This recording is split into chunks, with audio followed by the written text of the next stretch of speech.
Hey, Mech Warriors, welcome to Bad Ben's Battle Mechs. I'm Bad Ben, and this is part 3 of how to create a force according to the rules in campaign operations. And what I have here is one of the examples out of the book, and this is just about the where we ought to be with our sheet. If you're using this sheet, it'll look like something like this, and you can see this person. I forget whose this is, Jason, Arnold, or Hannah, or one of them. Uh, you can read about them in campaign operations. They have a bunch of scorpions with 189 crew, 27 of them are officers, or no, 189 enlisted and 27 officers. And we went over all that last time. Their mechs all have one mech warrior. These are the officers per lance. These are their drop ship crews, the jump ship crew, and then you can see their support personnel. They need 140 tech teams because they have like a lot of units, which means they have 140 techs, 840 Aztecs, and then the administrators, adding all these people up, they have 132 administrators. And here at the bottom, they've listed that 304 of them are combatants and 1,112 are support. I actually haven't recorded that. I don't. Maybe that's important. Maybe you want to record that information. Actually, on my spreadsheet that I have made, I don't have something for that. Maybe I should change that. But first of all, I want to tell you, if you have downloaded, if you've been watching this series and you've downloaded this sheet already, it's probably changed. As of January 31st, 2024, if you have a sheet from earlier, you might want to go and re-download this one. One thing that I forgot to do when I was calculating the spare parts cost was take into account this cost modifier. And so I've changed that, and now it is correct. It should take that cost modifier into account. And if you've already put a bunch of information on your sheet and you're like, oh no, I'm going to have to redo all this information, you really don't. You can really just go and copy all that. Control C to copy, right? And I can get a fresh one out, the new one, go here, and if I paste, first of all, if you're going to do this, you have to unprotect the sheet and then paste all that information, and it'll just all appear just like that. So if you have an old sheet, you'll want to do that because we will be going over spare parts today, and the spare part cost ought to be correct and take into that account this modifier. Okay, so what we need to do today are ammo tons, and hopefully spare part tons and fuel tons, and then maybe, well, we'll see how far we get today. So we're going to start with ammo tons. Ammo tons is fairly straightforward. On this spreadsheet, I have several. I'll show you a difference. So here, they just have ammo tons. And on my spreadsheet here, I'll use this one. I have several things. I have ammo tons, and ammo cost. So I've separated this into different categories to make it easier to calculate, like the total tons of ammo and so on and so forth. So how do you calculate ammo tons? Ammo tons are calculated. It's basically, no, not basically, it is 1/4 of the ammunition that your unit usually carries. All right. I know that a Locust 1E has only lasers. So if it has only lasers and absolutely no ammunition, just go ahead. 0, 0, 0. It has no ammunition cost.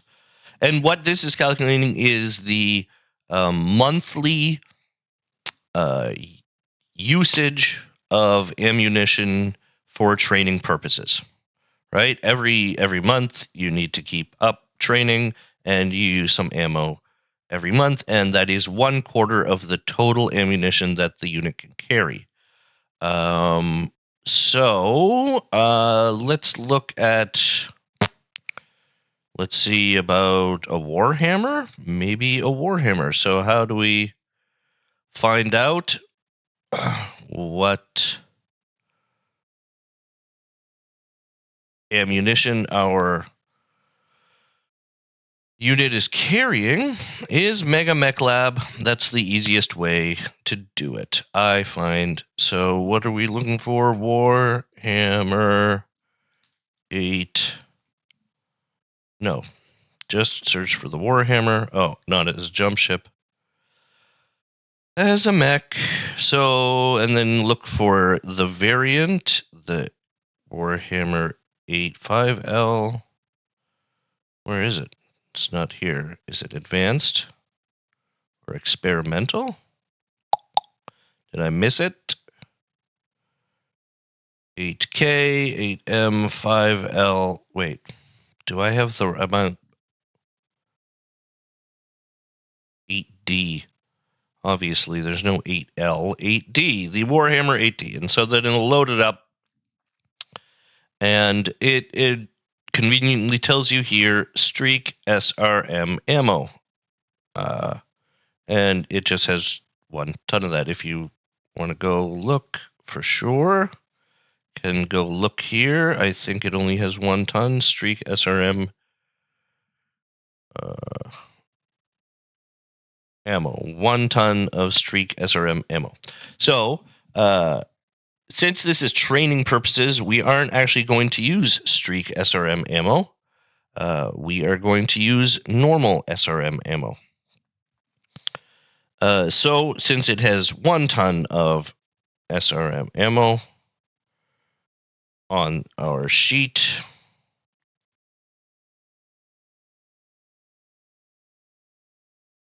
we can go, where is it? That's the Warhammer, isn't it? 8D. And we can put, so it's 1 ton and we need 1/4, so it's 0.25 SRM. And it does not need to be Streak SRM. It is just, oh wait, why didn't that put a 0? I like when it puts a 0.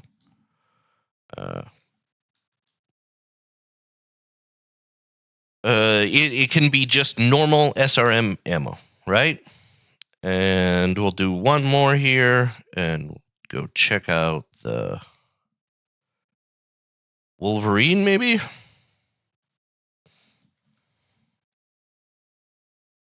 What kind of Wolverine are we using? I always forget. It is a Wolverine 6R. Wolverine, and I think that's a pretty basic model. Yes. Weapons, ACM, AC5, SRM6. Ammo, AC5, SRM6, right?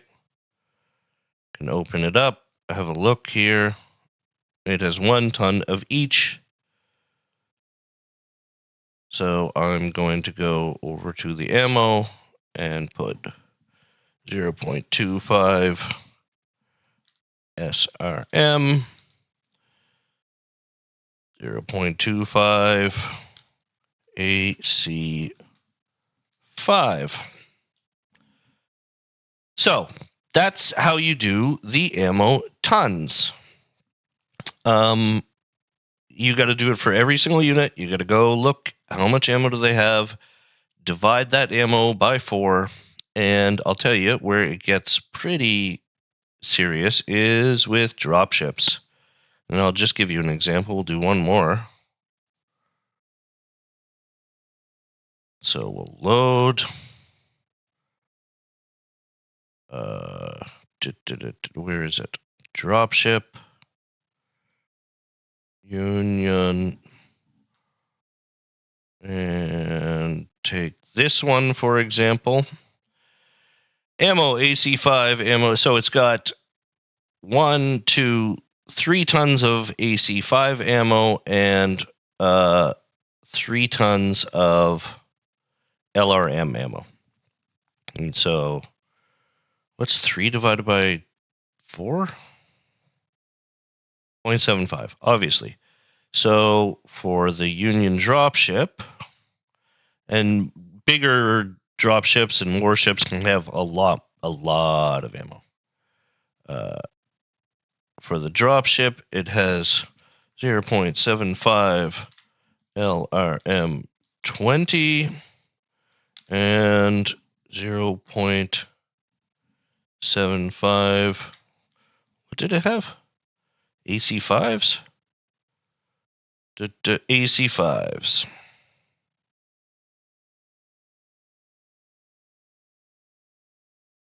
.75 AC5.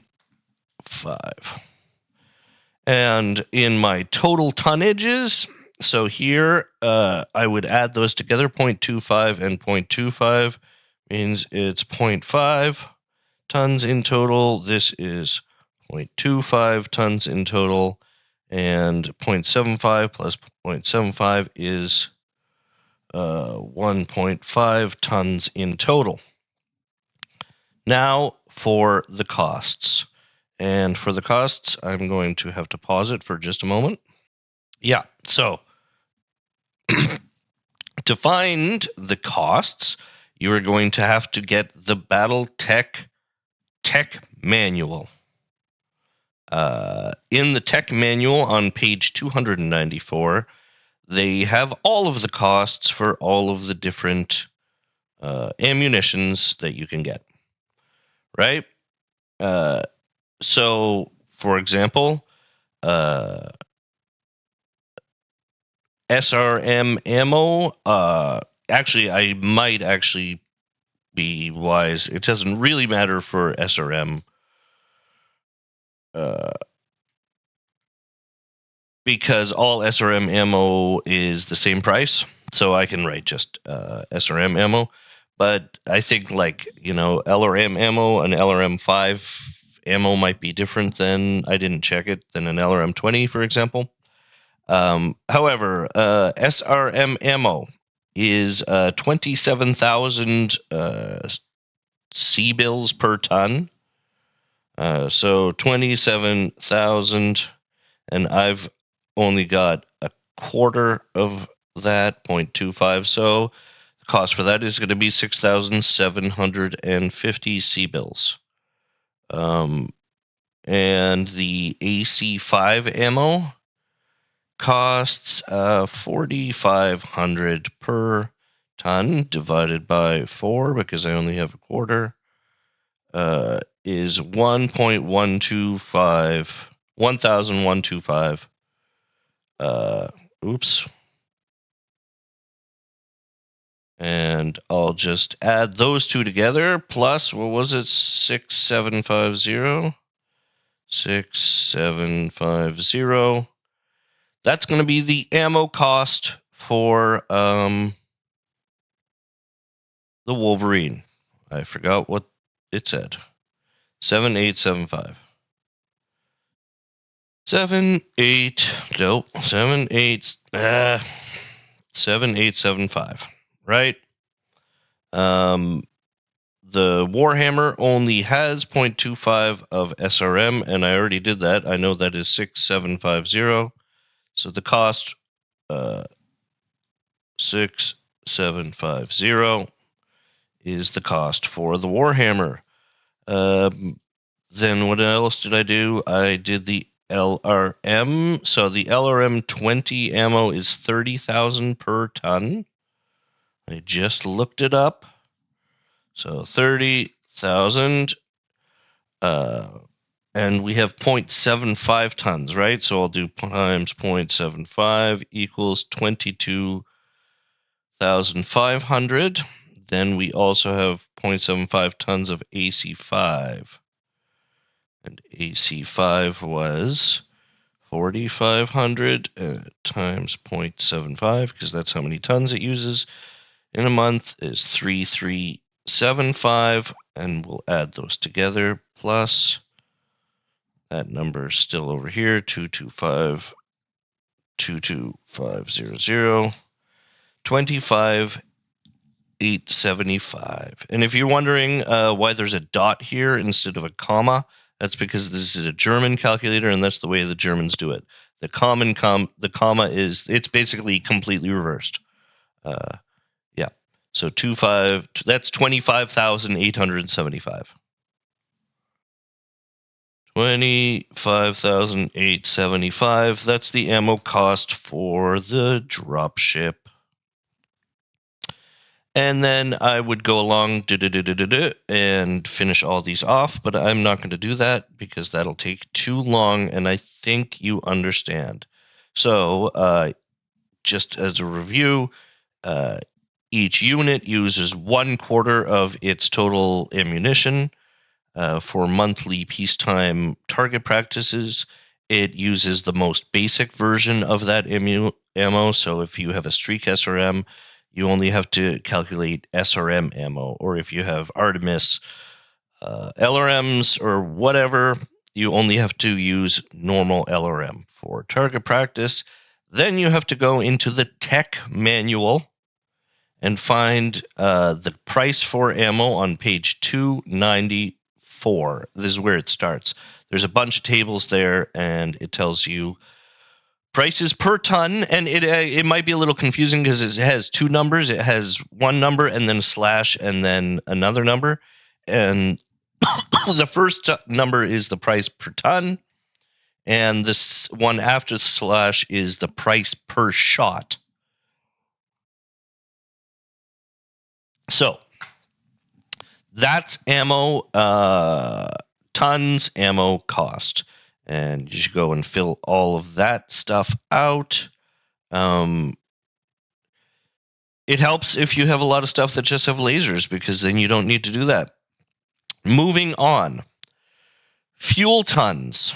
So actually, I'm going to go here, and then we'll have a look here. What do they have? They only have fuel tons, fuel cost. All right.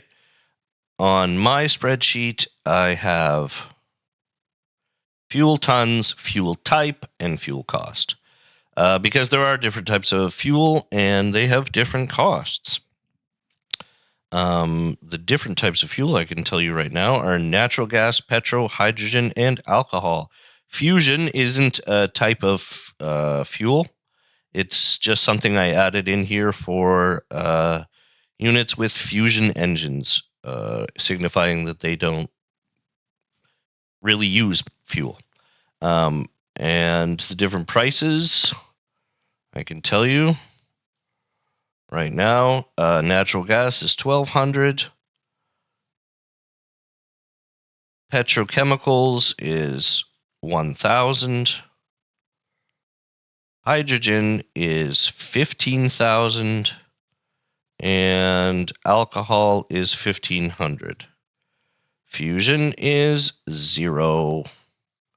And yeah, so for mechs, it is extremely easy.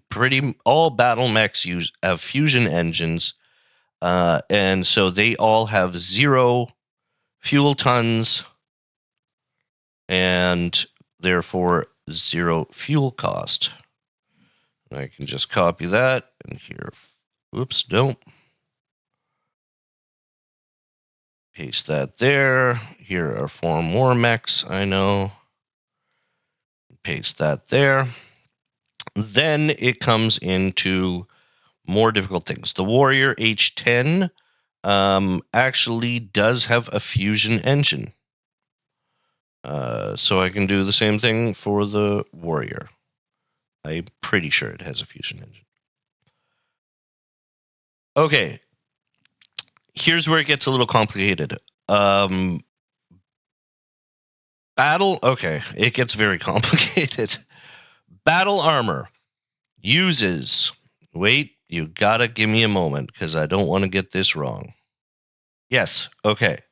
So, jump capable battle armor, only jump capable battle armor, uses fuel equal to 2% of the weight of the battle armor.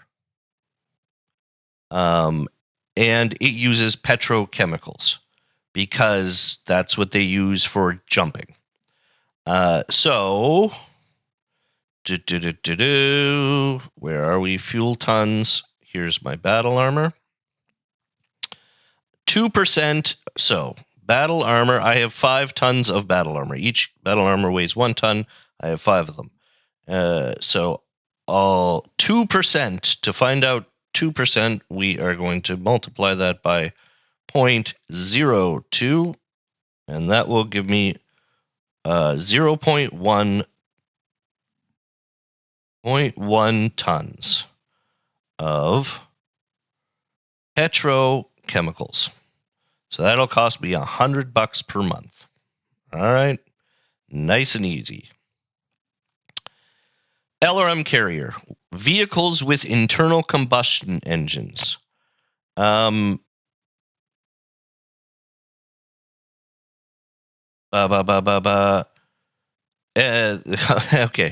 so it uses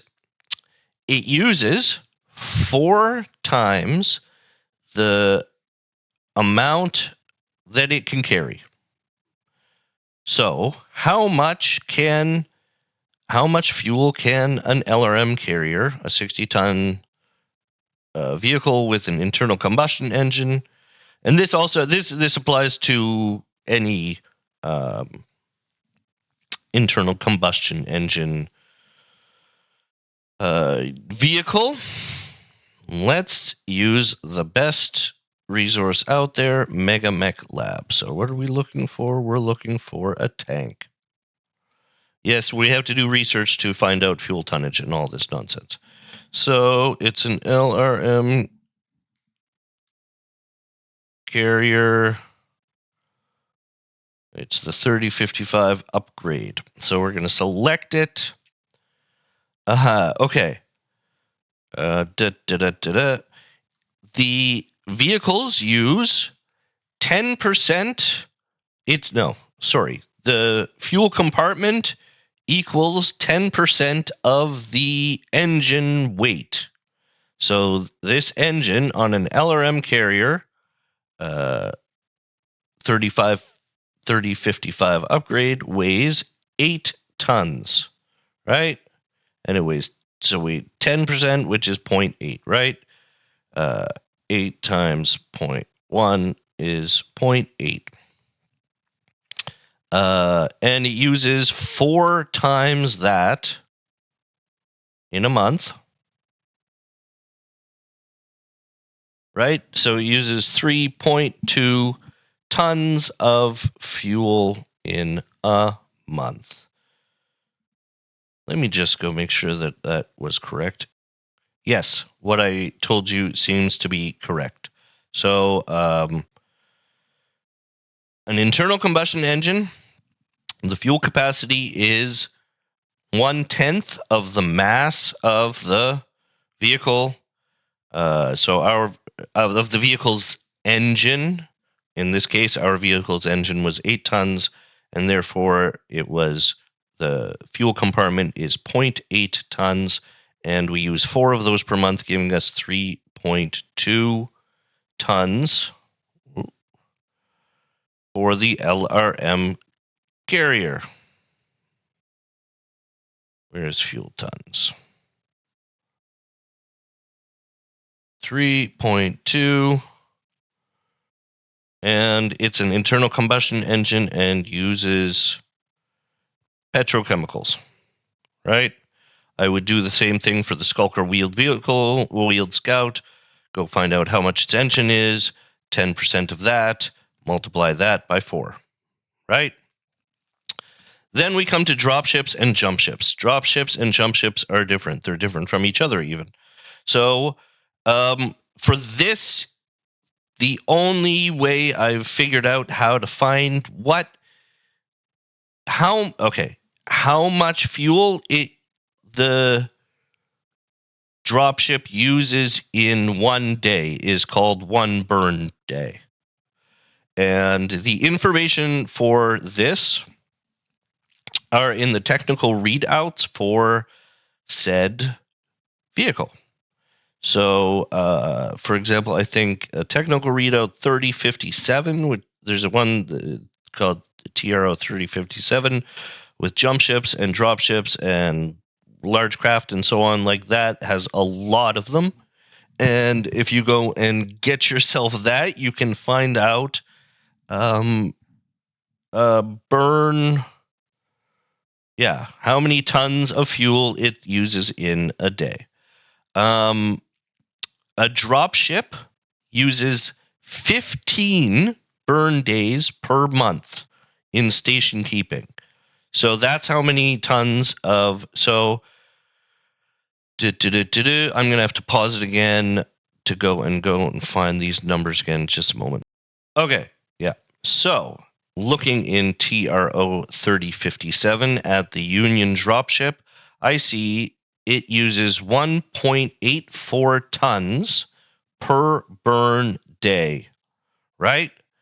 So then we come to our calculator, and we have 1.84 tons of fuel times 15 burn days gives us 27.6. And this is where it gets expensive. And one of the good reasons not to have your own dropships. So 27.6 tons of hydrogen. Dropships and jump ships are going to use hydrogen. So that's going to cost you 414,000 C-bills per month, right? Now, drop ships are different than jump ships. Jump ships only use 3 burn days per month. And if you're reading through campaign operations, and I think they've made a mistake in the amount of it's not here. In campaign operations, they have these examples, and Jason has an example for his merchant jump ship, and he calculates it using 15 burn days, and it clearly states jump ships use 3 burn days per month. And I'm going to go and get that information. So for my merchant jump ship,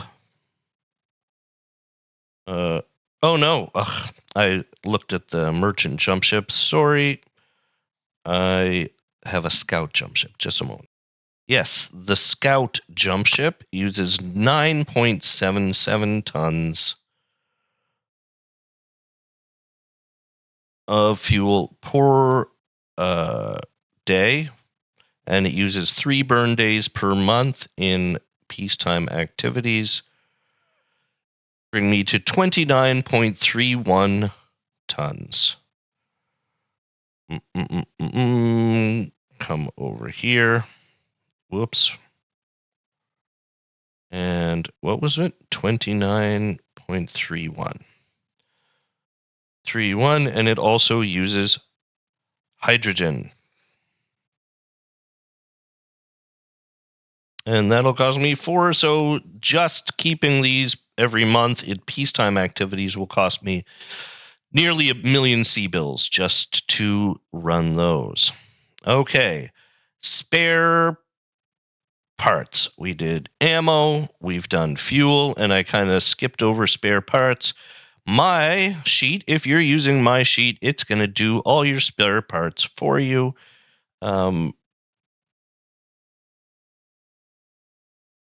and you don't need to do anything. But of course, not everybody's going to be using my sheet, and you want to know how to do this. Oh, I forgot one thing about fuel costs, because I don't have any infantry here. The amount of fuel that an infantry platoon uses equals 2% of the mass of the compartment in a dropship that it would take to carry that many infantry. So just so you know how, and they use petrochemicals as well. Just so you know how to calculate the fuel tons for infantry, it is 2% of the compartment that is used to contain them in petrochemicals. Yes. Okay. So you got to give me another second. I got to pause it.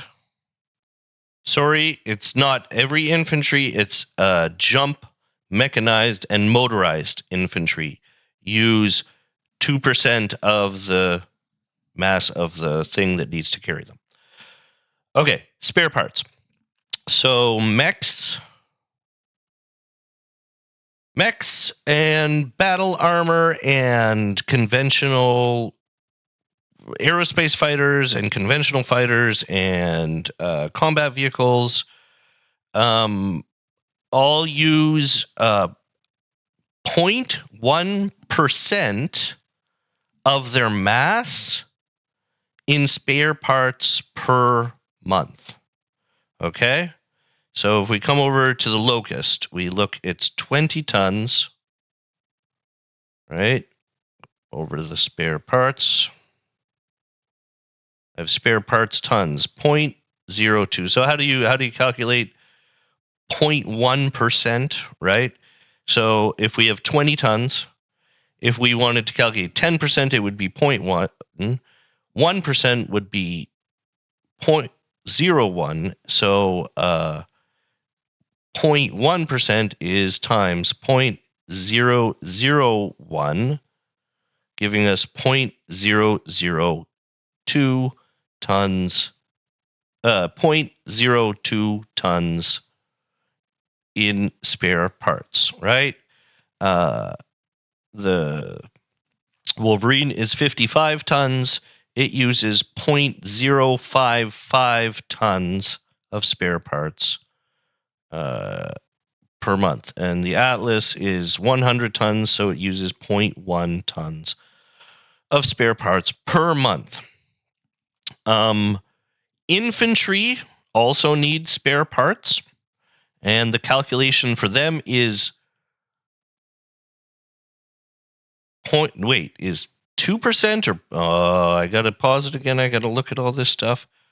Yes, infantry use 0.2% of the weight of the compartment that needs to hold them. And if you're wondering, how do you find the weight of the compartment that needs to hold them? Well, come over to the best resource we have over here. Go to a dropship, any dropship really. I'll choose a Union because that's what we've been using the whole time. Transport bays. Okay. Here you can see the unit weight. So infantry, foot infantry uses a 5-ton compartment. Jump infantry uses a 6-ton compartment. Motorized 7-ton infantry. So 0.2% of that is what they're going to use in spare parts per month for infantry. The only other difference is drop ships and jump ships. I do believe. I gotta go check again. No. Drop ships. So the Union dropship in spare parts uses 0.1% of its mass in spare parts. So that leads to a staggering 3.6 tons per month. Okay? my jump ship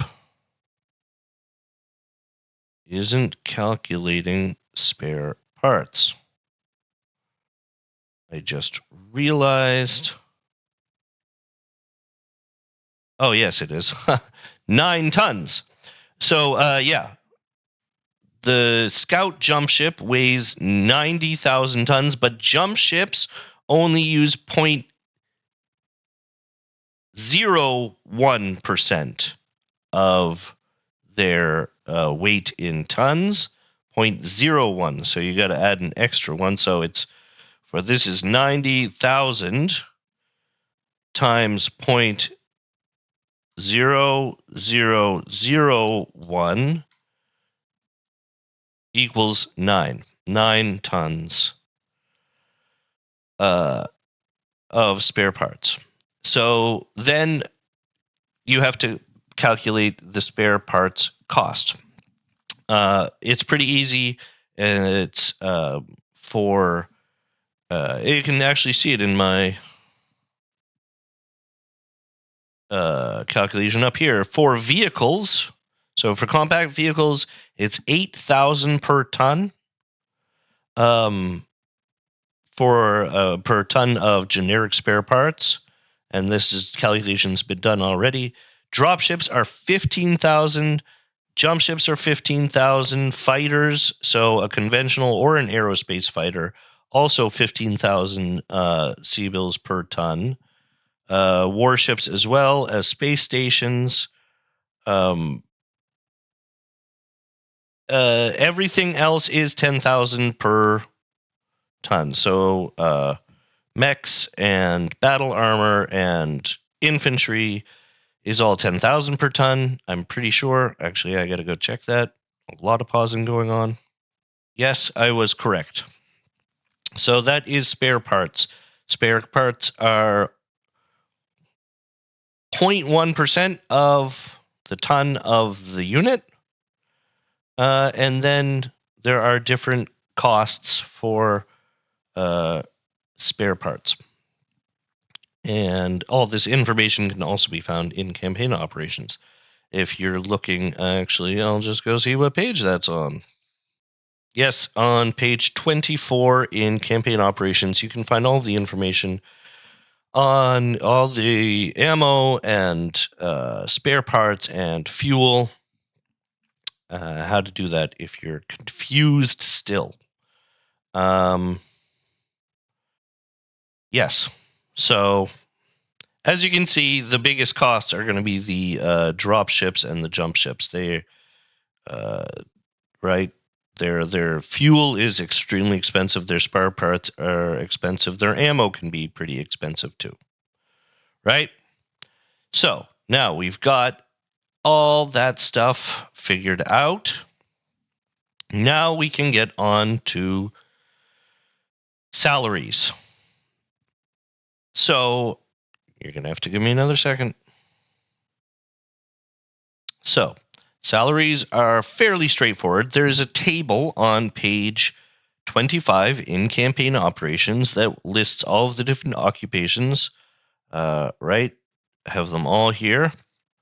And if you're using this sheet, it already has all of those listed. If you're not, you're going to have to go on to page 25. You find out what's the base pay. Then you have to multiply it by something depending on their experience.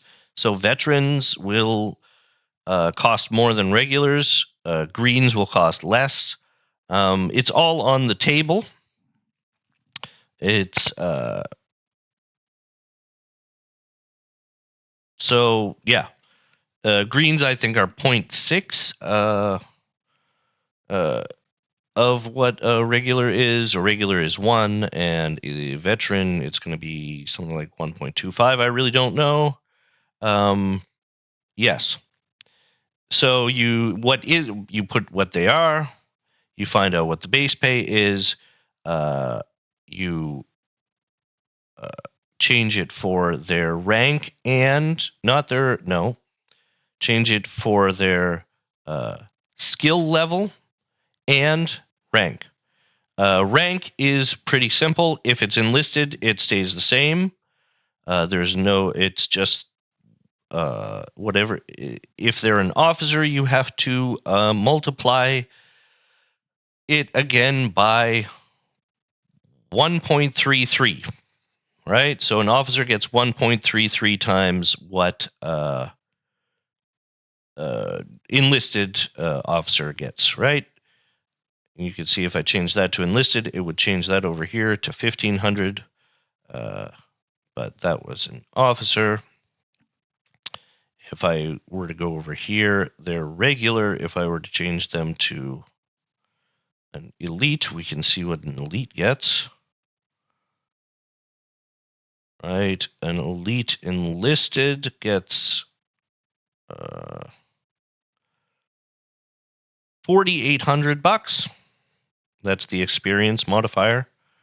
And if they were to be an officer, it would be 1.33 times that, which brings it to 6,384. Right, so the best require a lot of money.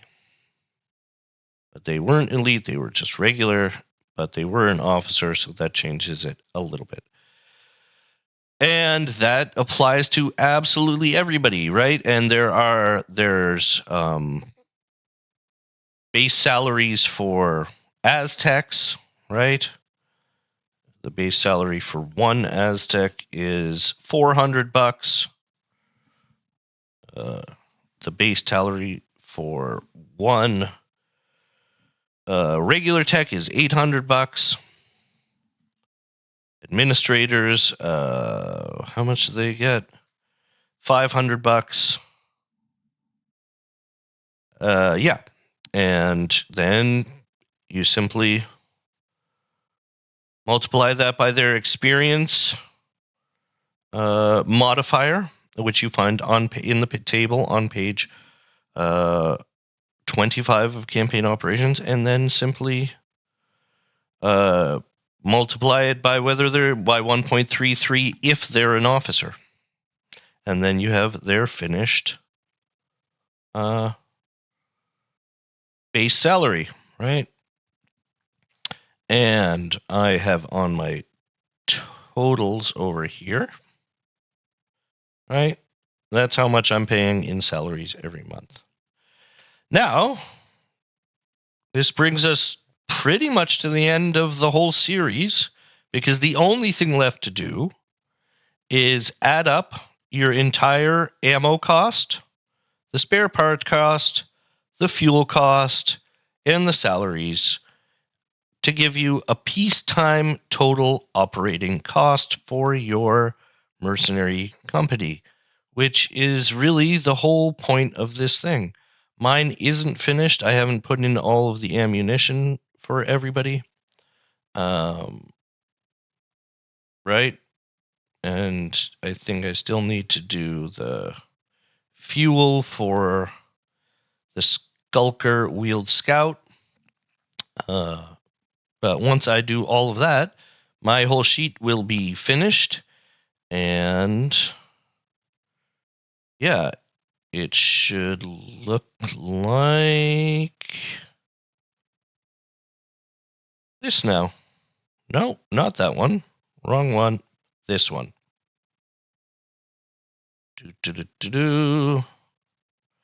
This is a finished example from the book, right? They've put their ammo tons, right? They write, we'll go for something. Okay, so with the Griffin uses 0.5 LRM. And they've put the cost of that there. They've calculated the spare part tons, put in the cost here. The fuel tons, put in the cost here. And then totaled it all up, which I cut off actually. But it's in the book. These examples are in the book, and you can go and read it all. And then add up all the salaries, and then you get your monthly peacetime operating costs for your mercenary company, and your whole force is ready to go do force operations, which is the next section in campaign operations. And that's all about how to run your campaign. It goes over how to get missions and how to do maintenance and opposing forces, blah, blah, blah, blah, blah, transport costs and so on. But I'm not doing any of that in this. This was simply how to build the force. And we're done. That's it. And I hope you enjoyed it. If you did, please like or subscribe to the channel because this was a lot of work. It's a lot of rules, a lot of little intricacies that I had to go over. And that would be really appreciated. But thanks for watching anyways. I hope you have a good one. Hope to see you next time. I'll say bye-bye. Whoops.